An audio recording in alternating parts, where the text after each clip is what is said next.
Bonjour, c'est la 116e édition de la revue de la semaine. Vous vous trouvez là à nouveau dans mon bureau.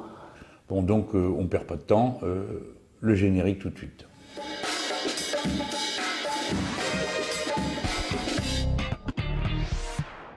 Cette manière de retourner les situations en rendant les victimes coupables de ce qu'elles subissent est typique, caractéristique de cette forme d'autoritarisme et de totalitarisme qui est contenu à l'intérieur du modèle néolibéral.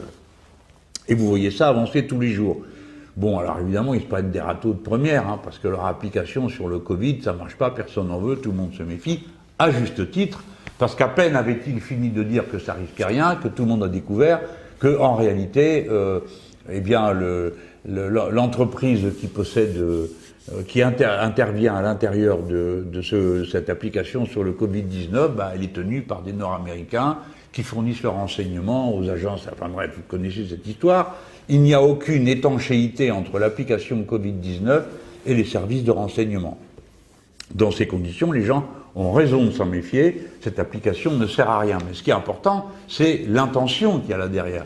C'est-à-dire d'aller progressivement vers un mode de fonctionnement de la société où tout le monde contrôle tout le temps, tout le monde, à tout propos.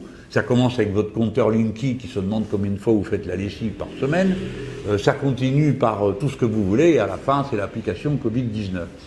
Donc ce nouvel âge du capitalisme, de surveillance, de contrôle, c'est ça la forme totalitaire. Parce que l'autoritaire, il abuse de l'autorité. Le totalitaire, il rentre dans votre maison, il rentre dans votre poche, il rentre dans votre corps, il rentre dans votre tête pour espionner ce qui s'y passe.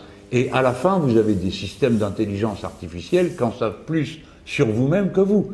Parce que vous pensez être libre et indéterminé dans vos choix et dans vos goûts, c'est pas vrai. Vous répétez souvent les mêmes et donc la machine arrive à le repérer et à savoir exactement comment vous allez vous comporter, ou en tout cas assez exactement, dans des tas de circonstances.